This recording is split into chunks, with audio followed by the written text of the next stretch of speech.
പ്രാവശ്യം കൂടെ ദൈവത്തിന് സ്തോത്രങ്ങൾ അർപ്പിക്കുന്നു. കേൾക്കപ്പെട്ട സാക്ഷ്യത്തിനും ദൈവവചനങ്ങൾക്കുമായി സ്തോത്രം. കർത്താവ് ഇന്ന് രാത്രി നമുക്ക് നല്ല ഇവിടുത്തെ കൊച്ചു പൈതലിന് ദൈവം കൊടുത്ത ആയുസ്സോർത്ത് ദൈവത്തിന് സ്തോത്രം. നമ്മുടെ എല്ലാ കുഞ്ഞുങ്ങൾക്കായും ദൈവത്തിന് സ്തോത്രം. ഞങ്ങൾക്ക് ദൈവം തന്ന മക്കളെയും മരുമക്കളെയും കൊച്ചുമക്കളെയും ഓർത്ത് ഇന്ന് രാത്രി സമാപത്തി ഞാൻ ദൈവത്തിന് സ്തോത്രങ്ങളാണ്. ഇത്രത്തോളം നന്മകൾ അനുഭവിപ്പാൻ യാതൊരു യോഗ്യതയും ഞങ്ങളുടെ ജീവിതത്തിലില്ല. എല്ലാം ദൈവത്തിന്റെ മഹാകൃപ. തലമുറ തലമുറയായി സംഖ്യതമായ ദൈവം, അനാദിയായും ശാശ്വതമായും നമ്മുടെ ദൈവമായ കർത്താവ്.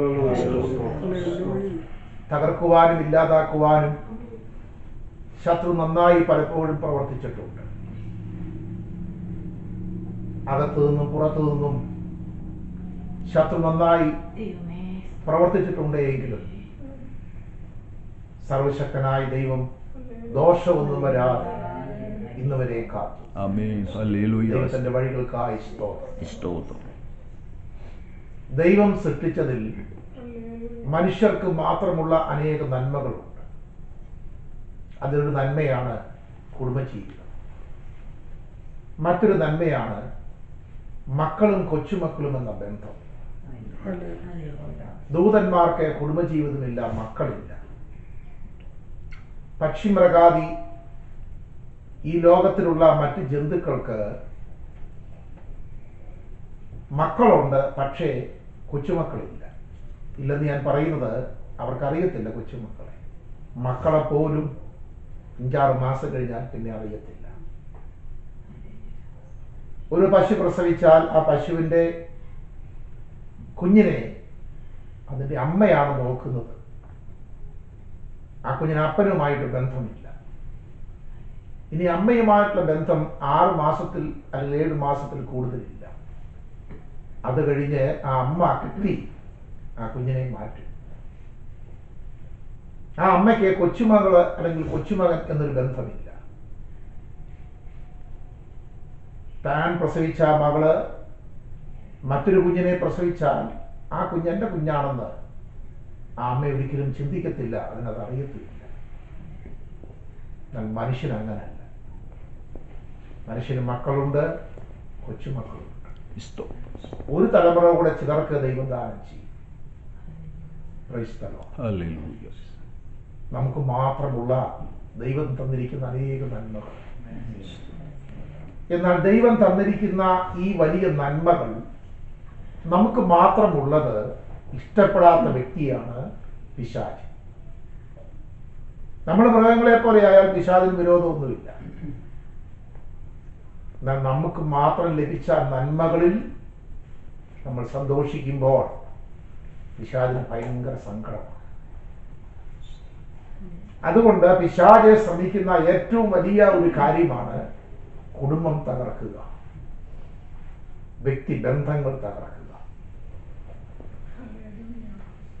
അതുകൊണ്ടാണ് ഇന്ന് നാം കാണുന്ന കുടുംബജീവിതത്തിന്റെ പരാജയങ്ങളും മാതാപിതാക്കളും മക്കളും, കൊച്ചുമക്കളും മാതാപിതാക്കളും തമ്മിലുള്ള ബന്ധം ഈ ലോകത്ത് കുറഞ്ഞിരിക്കുന്നു. നാം ശാസ്ത്രീയമായി പുരോഗമനവും ഈ യുഗത്തിൽ ആധുനികമായി മനുഷ്യൻ കണ്ടെത്തിയ സാങ്കേതിക നന്മകളുമേ പലപ്പോഴും വീക്ഷിക്കുന്നു. തകരുന്ന മറ്റൊരു വലിയ ഭാഗം ഈ ലോകത്ത് നടക്കുന്നു. അതെന്താണെന്ന് ചോദിച്ചാൽ കുടുംബ ബന്ധം. ഇന്ത്യയിൽ ഏറ്റവും അധികം വിവാഹമോചനം നടക്കുന്നത് കേരളത്തിലാണ്. കേരളത്തിലെ ഏറ്റവും അധികം വിവാഹമോചനം കഴിഞ്ഞ വർഷം നടന്നത് പത്തനംതിട്ടയിലാണ്. പത്തനംതിട്ടയിൽ ഏറ്റവും അധികം വിവാഹമോചനം നടന്നത് പെന്തിക്കോസ്തിലാണ്. ഞാൻ ചുമ്മാ പറഞ്ഞതല്ല. അതുകൊണ്ട് കഴിഞ്ഞ വർഷത്തെ ഇന്ത്യ പെന്തക്കോസ്ത് ദൈവസഭയുടെ കൗൺസിൽ തീരുമാനിച്ചു, നീ കൗൺസിലിംഗ് കുടുംബത്തിന് കൊടുക്കണം. അതിനുവേണ്ടി വിദഗ്ധരായ ആൾക്കാരെ കണ്ടെത്തുവാൻ വേണ്ടി ശ്രമിക്കുക. പുതിയ തീരുമാനം. കുടുംബജീവിതത്തിന്റെ ഭദ്രതയ്ക്ക് വേണ്ടി ഒരു കാലത്ത് പെന്തിക്കോസ്തുകാരുടെ ഇടയിലെ കൗൺസിലിംഗ് ആവശ്യമില്ലായിരുന്നു. കാരണം അവർ ദൈവമക്കളായിരുന്നു. ഇന്നത്തെ ഈ തലമുറയിൽ എന്തുകൊണ്ട് ഇങ്ങനെ സംഭവിച്ചിരിക്കുന്നു? നമ്മുടെ വീട്ടിലൊരു പുതിയ TV വരുമ്പോൾ, ആധുനികമായി പല സൗകര്യങ്ങൾ വർദ്ധിക്കുമ്പോൾ നാം പറയും ലോകത്തിൽ പുരോഗമനം വരിക്കുന്നു. അങ്ങ് ദൂരെ ഇരിക്കുന്ന മനുഷ്യനെ ഈ വീട്ടിലിരുന്ന് കാണുവാൻ നമുക്കിന്ന് സാധിക്കും. കണ്ടുകൊണ്ട് സംസാരിക്കാം. ഒരു വശത്തത് നല്ലതാണ് സഹോദരങ്ങളെ. പക്ഷേ ദൂരെ ഇരിക്കുന്ന മനുഷ്യനുമായി നമുക്ക് ബന്ധം കിട്ടിയപ്പോൾ വീട്ടിൽ അപ്പുറത്തും ഇപ്പുറത്തും ഇരിക്കുന്നവർ തമ്മിൽ ബന്ധം നഷ്ടപ്പെട്ടു. അത് നമ്മൾ മനസ്സിലാക്കുന്നില്ല. കാശ്മീരിലിരിക്കുന്ന വ്യക്തിയെ നമ്മുടെ മുറിയിൽ ഇരുന്ന് കണ്ട് സംസാരിക്കുന്ന ബന്ധമല്ല വലുത്. അപ്പുറത്തും ഇപ്പുറത്തും ഇരിക്കുന്ന ആ വ്യക്തികൾ തമ്മിൽ സ്നേഹിപ്പാൻ കഴിയുന്നതാണ് വിലപ്പെട്ടത്. അത് നഷ്ടപ്പെട്ടു. Praise the Lord. ഇവിടെയാണ് നമ്മൾ നന്നായി ചിന്തിക്കേണ്ടത്. എല്ലാം നല്ലതാണ്, എന്നാൽ ആത്മീകത്തിന് നമ്മൾ വലിപ്പം അധികം കൊടുക്കണം. ഇന്ന് രാത്രി നിങ്ങൾ പ്രാർത്ഥിക്കുന്നു, ദൈവവചനം പഠിക്കണമെന്ന്. കർത്താവിനെ ഏൽപ്പിച്ചത് ഞാൻ നിങ്ങൾക്ക് തരും. ഒത്തിരി സങ്കടത്തോടു കൂടി ഞാൻ പറയട്ടെ, കൊന്നു തീർക്കുകയാണ് ലോകത്ത് മനുഷ്യരെ. ഗൾഫ് രാജ്യങ്ങളിലുള്ളവർ രാത്രിയിൽ ഉറങ്ങാൻ കഴിയാതെ വിഷമിക്കുന്നു. നമുക്കറിയാം ഇപ്പോൾ ഗൾഫ് രാജ്യങ്ങളിൽ നടക്കുന്ന ഈ ആധുനിക സംഭവങ്ങൾ. നമ്മൾ വിചാരിക്കും ചിലയിടത്തല്ലേ ഉള്ളൂ. അല്ല, എല്ലായിടത്തുമുള്ളവർ ഭീതിയിലാണ്. സഹോദരങ്ങളെ, ആർക്കും നിയന്ത്രിപ്പാൻ കഴിയത്തില്ല. എന്തുകൊണ്ട് കഴിയത്തില്ല? ഞാൻ നിങ്ങളെ സഹായിക്കാമെന്ന് പറഞ്ഞൊരുവൻ ഇതിന്റെ പുറകെ വരുന്നുണ്ട്. അതിനു വേണ്ടി ലോകം കാത്തിരിക്കുകയാണ്. ലോകം ഒരുക്കപ്പെടുകയാണ്. ഇതൊക്കെ കണ്ടിട്ട് നമുക്കെങ്കിലും മാനസാന്തരം സംഭവിക്കുന്നില്ല. നാമും നഷ്ടപ്പെട്ടു പോകും. ഇന്ന് രാത്രി ഞാൻ വിളിച്ചു പറയുന്നു, ദൈവത്തെ എതിരേൽപ്പാൻ ഒരുങ്ങിക്കൊടുക്കുക. ഈ രാത്രി ദൈവം ഏൽപ്പിച്ച സന്ദേശത്തിനായി യിരെമ്യാ പ്രവചനം 32-ാം അധ്യായം 39 മുതൽ വാക്യങ്ങൾ. 32, 39 മുതൽ. അവർക്കും അവരുടെ ശേഷം അവരുടെ മക്കൾക്കും ഗുണം വരുത്തക്കവണ്ണം അവർ എന്നെ എന്നേക്കും ഭയപ്പെടേണ്ടതിന് ഞാൻ അവർക്ക് ഏക മനസ്സും ഏകമാർഗവും കൊടുക്കും. ഞാൻ അവരെ വിട്ടുപിരിയാതെ അവർക്ക് നന്മ ചെയ്തുകൊണ്ടിരിക്കും എന്നിങ്ങനെ ഞാൻ അവരോട് ഒരു ശാശ്വത നിയമം ചെയ്യും. താഴെ വായിക്കുമ്പോൾ നമുക്ക് കാണാം, ഞാൻ അവരിൽ സന്തോഷിച്ച് അവർക്ക് ഗുണം ചെയ്യുമെന്ന് കൂടി. ആ വാക്യം ഞാൻ ഒന്നുകൂടെ വായിക്കാം. യിരെമ്യാ പ്രവചനം 32-ാം അധ്യായം 39-ാമത്തെ വാക്യം. അവർക്കും അവരുടെ ശേഷം അവരുടെ മക്കൾക്കും ഗുണം വരത്തക്കവണ്ണം അവർ എന്നെ എന്നേക്കും ഭയപ്പെടേണ്ടതിന് ഞാൻ അവർക്ക് ഏക മനസ്സും ഏകമാർഗവും കൊടുക്കും. കണ്ടോ? ഞാൻ അവർക്കും അവരുടെ മക്കൾക്കും ഗുണം വരേണ്ടതിന് ഏക മനസ്സും ഏക മാർഗവും കൊടുക്കും. ഞാൻ അവരെ വിട്ടുപിരിയാതെ നന്മ ചെയ്തുകൊണ്ടിരിക്കും. എല്ലാവർക്കും ആഗ്രഹമാണ് ദൈവം നന്മ ചെയ്യണം. എല്ലാവർക്കും ആഗ്രഹമാണ് ദൈവം കൂടെ ഇരിക്കണം. ദൈവം പറയുന്നു, ഞാൻ നന്മ ചെയ്യാം, ഞാൻ കൂടെ ഇരിക്കാം. പക്ഷെ ഒരു കാര്യം, നിങ്ങൾക്ക് നിങ്ങളുടെ മക്കൾക്ക് നന്മ ലഭിക്കണമോ, ഞാൻ നിങ്ങളോട് നിങ്ങളുടെ മക്കളോട് കൂടി ഇരിക്കണമോ, നിങ്ങൾ ഏക മനസ്സും ഏക മാർഗവും ഉള്ളവരായിരിക്കണം.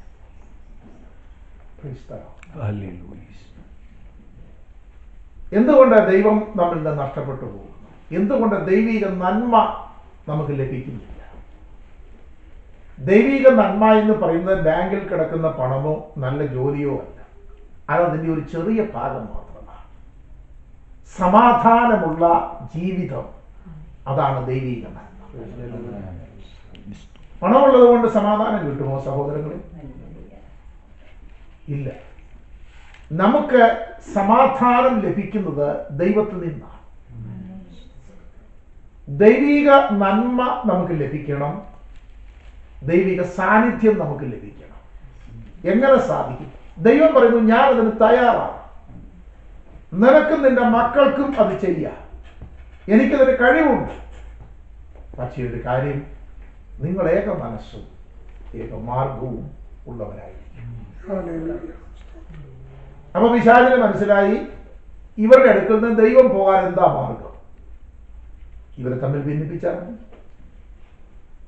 കണ്ടോ? ഇവരെ തമ്മിൽ ഭിന്നിപ്പിച്ചാൽ മതി. ഭിന്നിപ്പിച്ചാൽ ദൈവം അവിടുന്ന് പോകും. ദൈവത്തെ വിടേണ്ടതിന് പിശാചിന് വേറെ കാര്യമൊന്നും ചെയ്യണ്ട. ഭാര്യ ഭർത്താവ് തമ്മിൽ സ്നേഹമില്ലേ? അവിടെ ദൈവമില്ല. മാതാപിതാക്കളും മക്കളും തമ്മിൽ സ്നേഹമില്ലേ? അവിടെ ദൈവമില്ല. നിങ്ങൾക്ക് കുരിശ് വെക്കാം, ഗുരുത്തോല വെക്കാം, വേദപുസ്തകം വെക്കാം, സ്തോത്രം പറയാം, ഹല്ലേലൂയ പറയാം, യോഗം വെക്കാം, ഒക്കെ ചെയ്യാം. പക്ഷെ ദൈവം അവിടെ കാണണം. ദൈവം കാണണമോ? നിങ്ങളുടെ ഏക മനസ്സുള്ളവരാണ്.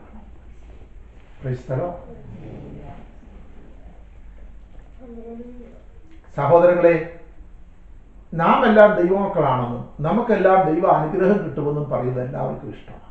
അങ്ങനെ പ്രസംഗിക്കുന്ന പാസ്റ്റർമാരുടെ കൂടെ കൂടാൻ ആളെങ്കിലും ജീവിതത്തെ തൊട്ട് സംസാരിക്കുമ്പോൾ ആ പാസ്റ്ററോട് പ്രയാസം തോന്നിയാലും നല്ലതാണ്, എങ്ങനെയെങ്കിലും ദൈവത്തിന് ചെല്ലും.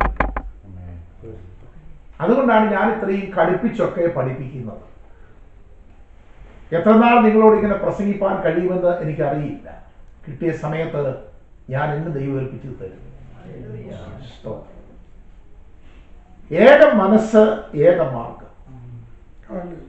ദീർഘമായി പഠിക്കേണ്ട ഒരു ഭാഗത്തേക്ക് നാം കടക്കുകയില്ല. ഞാൻ അത്രയും രാത്രി എടുക്കുന്നില്ല. നാളെ നമുക്ക് സഭ ആരാധനയുണ്ട്. അല്പം പറയാൻ വേണ്ടിയാണ് ഞാൻ ട്രാൻസ്ലേഷൻ പോലും ഒഴിവാക്കിയത്. അല്ലെങ്കിൽ ചിന്തിക്കുന്ന പോലെ പറയാൻ സമയം ലഭിക്കുകയില്ല. ക്രിസ്ത്യനൊക്കെ പൂർണ്ണമായിട്ട് മനസ്സിലാകത്തില്ലെങ്കിൽ ജെഫ്രി പിന്നാലെ പറഞ്ഞു തന്നുകൊള്ളൂ. ദൈവം സഹായിക്കും.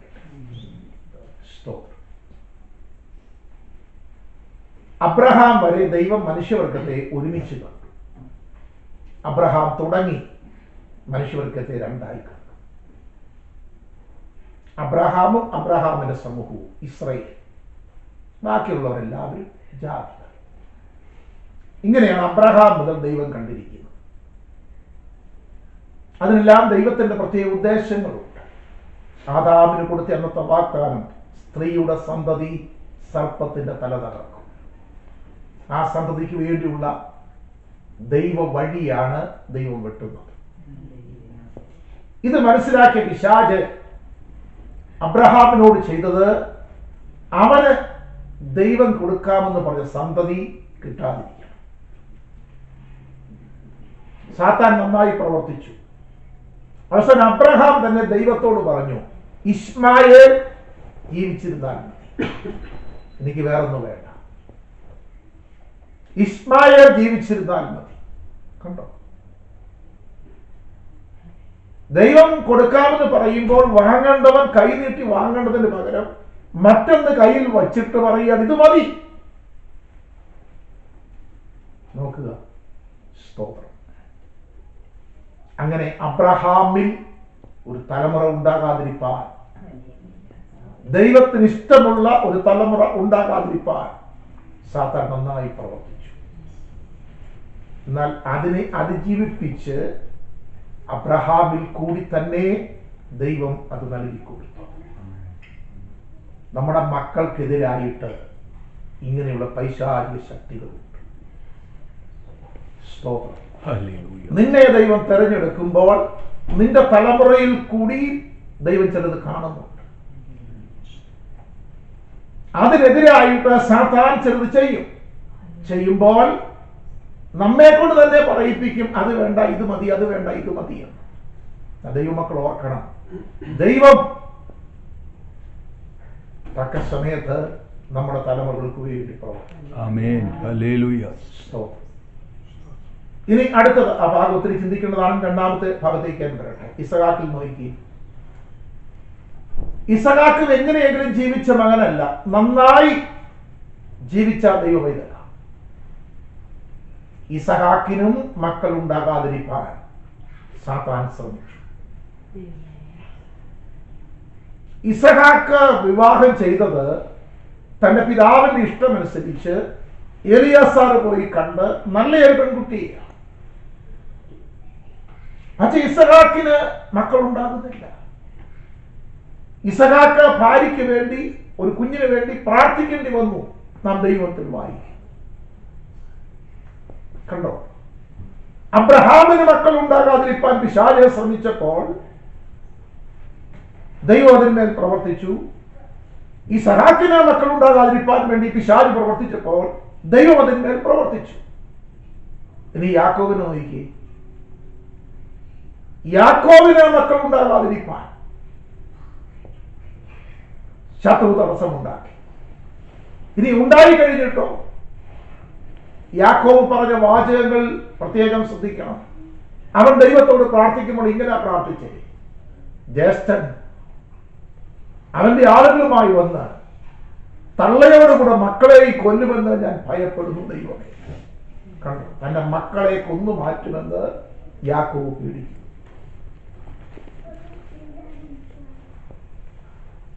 ഒരിക്കൽ യാക്കോബ് തന്റെ മക്കളോട് തന്നെ പറഞ്ഞു, ആ പ്രയാസങ്ങൾ വർദ്ധിച്ചു കഴിഞ്ഞപ്പോൾ, നിങ്ങൾ എന്റെ മക്കളില്ലാത്തവനാക്കുന്നു, എന്നെ നരയെ ദുഃഖത്തോടെ പാതാളത്തിലയക്കും.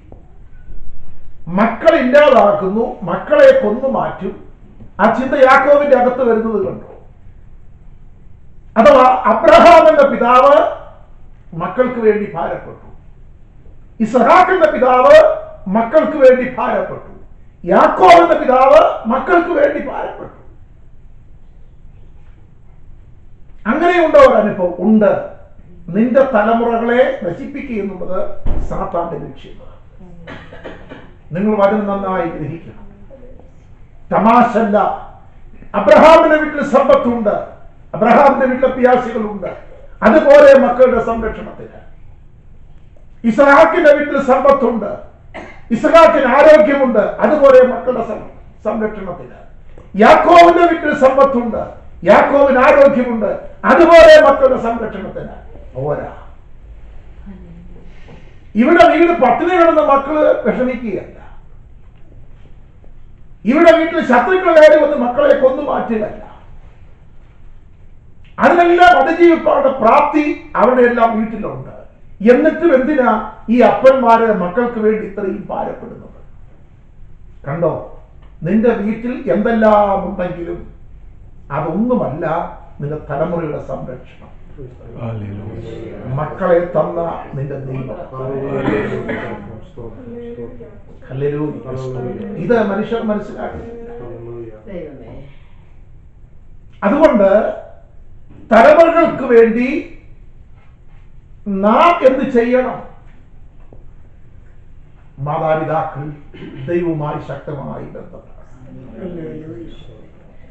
മാതാപിതാക്കൾ, അതാ ഞാൻ പറഞ്ഞു, മൃഗത്തിന് അതിന്റെ ആവശ്യമില്ല. 6 മാസം ഒരമ്മ മാത്രം താൻ പ്രസവിച്ച മകനെയോ മകളെയോ നോക്കിയിട്ട് പറഞ്ഞില്ല.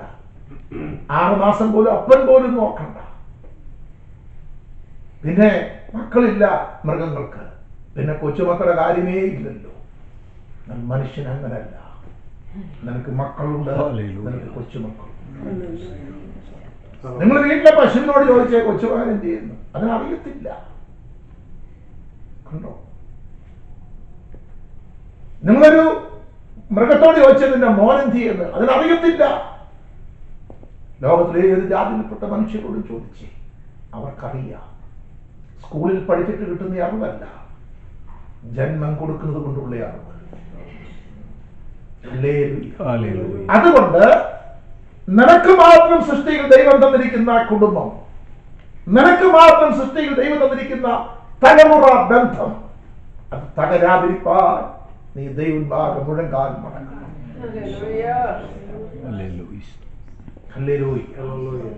അങ്ങനെ ദൈവം അബ്രഹാമിൽ തന്റെ തലമുറയ്ക്ക് വേണ്ടി, ഇസഹാക്കിൽ തന്റെ തലമുറയ്ക്ക് വേണ്ടി, യാക്കോബിൽ തന്റെ തലമുറയ്ക്ക് വേണ്ടി പ്രവർത്തിച്ചു. ഇനി യാക്കോബിൽ ഗോത്രങ്ങളെ ദൈവം ഉരുവാക്കിയിട്ട് അവരെ ഒരു സംഘമാക്കി ദൈവം അയക്കുകയാണ്. ഈ സമയത്ത് ദൈവം ഈ സംഘത്തിന്റെ നിലനിൽപ്പിന്, അഥവാ യഹൂദന്റെ നിലനിൽപ്പിന് ശക്തമായ പ്രമാണം കൊടുത്തു. അതാണ് എഴുതി കൊടുത്ത 10 കൽപ്പനയും അരുളി ചെയ്ത ദൈവിക ആലോചനയും കാണിച്ചു കൊടുത്ത ദൈവകൽപ്പനയുടെ മാതൃകയും. ഇത് 3 നമ്മൾ പഠിച്ചാൽ ഈ 10 കൽപ്പനയുടെ മാതൃക അതിനകത്ത് കാണാൻ സാധിക്കും.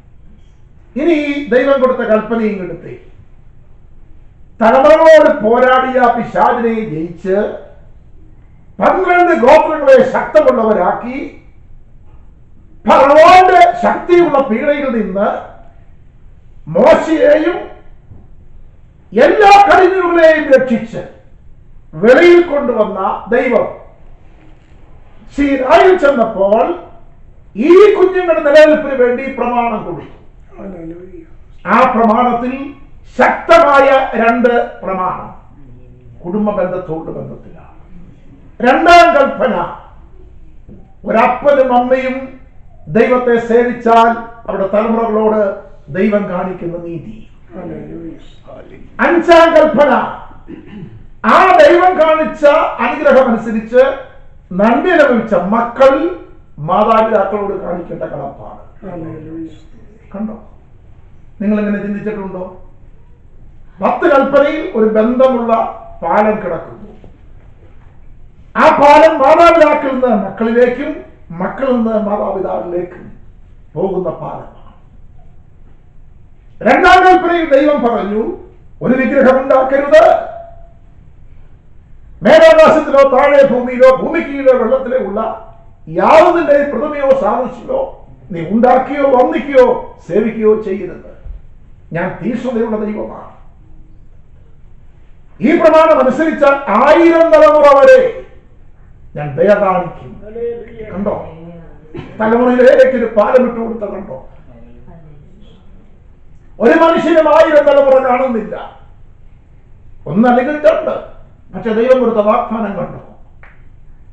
ദൈവം ഒരപ്പനിൽ നിന്ന് ഒരമ്മയിൽ നിന്ന് തലമുറകളിലേക്ക് ഒരു പാലം ഇട്ടിരിക്കുന്നു. ഇനി ആ പാലത്തിന്റെ അങ്ങേയറ്റത്തുള്ള മക്കൾക്ക് ഇങ്ങോട്ട് നടന്നേ നോക്കൂ. അതാണ് 5ാം കൽപ്പന. ദൈവം നിനക്ക് തരുന്ന ഭൂമിയിലെ ആയുസ്സിൽ ദീർഘായുസ് ഉണ്ടാകുവാൻ, നിനക്ക് നന്മയുണ്ടാകുവാൻ നീ നിന്റെ പിതാവിനെയും മാതാവിനെയും ബഹുമാനിക്ക. കണ്ടോ? മാതാപിതാക്കൾക്ക് മക്കളിലേക്കുള്ള ബന്ധം, മക്കൾക്ക് മാതാപിതാക്കളിലേക്കുള്ള ബന്ധം. ഈ പ്രമാണം ആരെ പാലിക്കുമോ ഈ തലമുറയെ തകർക്കുവാൻ ഒരു പിശാചിനും കഴിയും. അബ്രഹാമിന് ദൈവം തന്റെ കുഞ്ഞുങ്ങളെ കൊടുത്തപ്പോൾ ഈ പ്രമാണം കൊടുത്തിട്ടില്ല. ഇസ്ഹാക്കിന് ഈ പ്രമാണം ആവശ്യമില്ല. യാക്കോബിന് ഈ പ്രമാണം ആവശ്യമില്ല. എന്നാൽ യാക്കോബിന്റെ മക്കൾക്ക് അതുവരെ ദൈവം പ്രത്യേകിച്ച് തലമുറകളെ കാത്തു. ഇസ്ഹാക്കിനെ കൊന്നു മാറ്റുവാൻ ഒരു ശക്തിക്കും കഴിയത്തില്ല. യാക്കോബിനെ കൊന്നു മാറ്റുവാൻ ഒരു ലാഭാനും കഴിയത്തില്ല. യാക്കോബിന്റെ മക്കളെ തൊടുവാൻ ഒരു ഫറവോനും കഴിയത്തില്ല. എന്നാൽ ഇനി ഇവർ സംരക്ഷിക്കപ്പെടണമെങ്കിൽ ഈ കൽപ്പനയിലെ ഈ പാലം സൂക്ഷിക്കണം. ഈ പാലം പൊളിക്കുക എന്നുള്ളതാണ് പിശാചിന്റെ പണി. ഒന്നിനെ അപ്പന്മാരെ കൊണ്ടും അമ്മമാരെ കൊണ്ട് ഇത് പൊളിപ്പിക്കും, ഇല്ല മക്കളെ കൊണ്ട് പൊളിപ്പിക്കും. ഈ പാലം നിൽക്കരുത്. അപ്പനും മക്കളും എന്ന ഈ പാലം നിൽക്കരുത്. നിന്നാൽ സാത്താൻ തോൽക്കും. ദൈവത്തിന്റെ പക്ഷം, ദൈവമക്കൾ അനുഗ്രഹിക്കപ്പെടും. ഇത് പിശാചിനറിയാം. ഇതാ ഞാൻ കുറിവാക്യമായി വായിപ്പിച്ചത്. നിനക്ക് ശേഷം നിന്റെ സന്തതിക്കും നന്മ വരേണ്ടതിന് ഏകമാർഗവും ഏക മനസ്സും ഉള്ളവരായി. എത്രയോ വീടുകളിൽ ഈ പാലം തകർന്ന് കിടക്കും. ആത്മീയം എന്ന് പറയുന്നത് 2 പാട്ടും 2 ചാട്ടവും അല്ല സഹോദരങ്ങളെ, വചനപ്രകാരമുള്ള ജീവിതം കാക്കുന്നതാണ്. ഞാൻ വെള്ളയുടുപ്പ് കൈയിറക്കിയിട്ടത് കൊണ്ട് പാസ്റ്റർ ആകത്തില്ല, നന്നായി വാക്ചാതുര്യത്തോടെ പ്രസംഗിച്ചത് കൊണ്ടും പാസ്റ്റർ ആകത്തില്ല. ഇതിന് പ്രകാരം ജീവിക്കണം. ദൈവത്തിന് നമ്മുടെ പാട്ടും പ്രസംഗവും പ്രാർത്ഥനയും സാക്ഷിയും ഒന്നുമല്ല. ആദ്യം നമ്മുടെ ജീവിതം. ഈ ഭാരം തകർന്നു കിടക്കുന്നോ നിലനിൽക്കുന്നു? സ്തോത്രം. സമയം മുൻപോട്ട് പോകുന്നല്ലോ, എന്നാൽ ഈ പാലം സൂക്ഷിച്ചില്ല. തൽഫലമായി മരുഭൂമി ഇസ്രായേലിനെ കൊന്നുമാറ്റിയത് ശത്രുക്കളല്ല, ദൈവമാണ്. നിങ്ങളത് ചിന്തിച്ചിട്ടുണ്ടോ? മിസ്രയീമിലെ സൈന്യം ശക്തിയുള്ള യവനക്കാരുടെ വാഴേന്തിയ യവനക്കാരുടെ സൈന്യമായി ഫറവോന്റെ രഥങ്ങൾ. ഇസ്രായേൽ മക്കളുടെ കൂട്ടത്തിൽ വൃദ്ധന്മാരും കൊച്ചു കുഞ്ഞുങ്ങളും ഉൾപ്പെടെ ഉണ്ടായിരുന്നു. ഒരു പൊടി കുഞ്ഞിനെ ഫറവോന്റെ സൈന്യത്തിന് തൊടുവാൻ കഴിഞ്ഞില്ല. അവൻ പുറകെ വന്നില്ലേ? അവന്റെ കയ്യിൽ ആയുധമുള്ള, കുന്തമുള്ള, വാളുള്ള, വില്ലാളികളായ വീരന്മാരായ യോദ്ധാക്കളില്ലായിരുന്നു. ഫറവോനെ, നിനക്ക് ഒരു കൊച്ചു കുഞ്ഞിനെ തൊടുവാൻ എന്തുകൊണ്ട് കഴിഞ്ഞില്ല?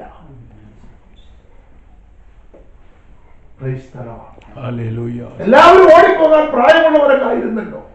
കൊച്ചു കുഞ്ഞുങ്ങളില്ലായിരുന്നു ഇസ്രായേലിന്റെ കൂട്ടത്തിൽ. അവരെന്നെ ദൈവം പറഞ്ഞിട്ട് ചന്ദ്രന്റെ ഇക്കരക്കരയിൽ അക്കരക്കരയിലെ കുറച്ച് ചാട്ടം ചാടി എല്ലാം കൂടെ പോകുമായിരുന്നു. അല്ല, അവർ നടന്നാ പോയത്. എന്തുകൊണ്ട് ഒരു കുഞ്ഞിനെ ഫറവോന്റെ കയ്യിൽ കിട്ടിയില്ല? ദൈവം കാത്താൽ നിന്റെ കുഞ്ഞുങ്ങൾ അതിന് പ്രായം വിഷയമല്ല. കാരണം അവൻ തലമുറയായി നമ്മുടെ സങ്കേതമായ ദൈവമാണ്. എന്നാൽ ഫറവോന്റെ സൈന്യത്തിന് ഒരു കുഞ്ഞിനെ കിട്ടിയില്ലെങ്കിലും സീനായി അടിവാർത്ത് വെച്ച് എത്ര എണ്ണം ചേർത്തു? 3000. കണ്ടോ? ആരാ 3000 പേരെ കൊന്നത്? ഫറവോനാണോ? ശത്രുക്കളാണോ? അല്ല, ദൈവം. അബ്രഹാമിന്റെ വീട്ടിൽ ഇസഹാക്കിനെ കാത്ത ദൈവം, ഇസഹാക്കിന്റെ വീട്ടിൽ യാക്കോബിനെ കാത്ത ദൈവം, യാക്കോബിന്റെ വീട്ടിൽ ഗോത്ര മക്കളെ കാത്ത ദൈവം. ആ വിശ്വാസം മിസ്രയീമിലെ എല്ലാ വീട്ടിലും ആര്യന്മാർ മരിച്ചപ്പോൾ ഇസ്രയേലിലെ ഒരു കൊച്ചു കുഞ്ഞുപോലും മരിക്കാതെ കാത്ത ദൈവം. പുറകെ ശത്രുവിന്റെ മക്കളിൽ നിന്ന് ഒരു കൊച്ചു കുഞ്ഞിനെ പോലും കേട് സംഭവിക്കാതെ കാത്തിക്കലെത്തിച്ച ദൈവം സീനായുടെ തീരത്ത് വെച്ച് 3000 കൊന്നില്ലേ? കണ്ടോ? ആരാ നിന്റെ തലമുറയ്ക്കെതിരായത്? ശത്രുവല്ല, ദൈവം. മറക്കല്ലേ ഈ സന്ദേശം. ഓർപ്പിച്ചു പോലെ നിങ്ങൾ ആരും യാദൃച്ഛികയോടെ ഇന്ന് രാത്രി വന്നിട്ടില്ല. ദൈവം നിങ്ങൾ ഇവിടെ കൊണ്ടുപോയി. ഈ അവസാന സന്ദേശമെങ്കിലും കേൾക്കണം. സ്തോത്രം. ഇന്ന് രാത്രി നിങ്ങൾ ജീവിച്ചിരിക്കുമെന്നുള്ളതിന് തെളിവില്ലല്ലോ. ദൈവം തരണ്ടേ? ദൈവത്തെ ഭയപ്പെട. നമ്മുടെ കുഞ്ഞുങ്ങൾക്കെതിരാകുന്നത് അയലക്കത്തുള്ളവരോ മറ്റുള്ളവരോ അല്ല, ദൈവമാണ്. എന്തുകൊണ്ട് ദൈവം എതിരാകുന്നു? നീ നിമിത്തം. എന്താണ് സീനായിൽ നടന്നത്? സീനായിൽ നടന്നത് പുസ്തകത്തിൽ എഴുതിയിരിക്കുന്നത് അഹരോൻ അവരെ അഴിച്ചുവിട്ടു എന്നാണ്. അഹരോൻ അഴിച്ചുവിട്ടു. ചുരുക്കിയാൽ പറയാം, മ്ലേച്ഛത വിഗ്രഹാരാധനയുടെ കൂടപ്പുറപ്പാണ്. എവിടെ വിഗ്രഹാരാധനയുണ്ടോ അവിടെ മ്ലേച്ഛതയുണ്ട്. എവിടെ ദൈവാരാധനയുണ്ടോ അവിടെ വിശുദ്ധിയുണ്ട്. നമ്മുടെ ദൈവം പരിശുദ്ധനാണെങ്കിൽ അന്യദൈവം അശുദ്ധനാണ്. നമ്മുടെ ദൈവത്തെ ആരാധിക്കുന്നത് വിശുദ്ധിയിലാണെങ്കിൽ അന്യദൈവത്തെ ആരാധിക്കുന്നത് അശുദ്ധിയിലാണ്. നമ്മുടെ ദൈവം വിശുദ്ധിയുടെ ആരാധന പ്രസാദിക്കുമ്പോൾ അന്യദൈവങ്ങൾ അശുദ്ധമുള്ള ചെയ്തികളിൽ പ്രസാദിക്കും. സീനായുടെ വാരത്ത് നടന്നത് വെറും ഒരു കാളക്കുട്ടിയുടെ ബിംബം ഉണ്ടാക്കിയിട്ട് കാളക്കുട്ടി നമസ്കാരം എന്ന് പറഞ്ഞു എന്ന് വിചാരിക്കരുത്. അവിടെ അഴിച്ചുവിട്ടു, അഴിഞ്ഞാടി മ്ലേച്ഛത.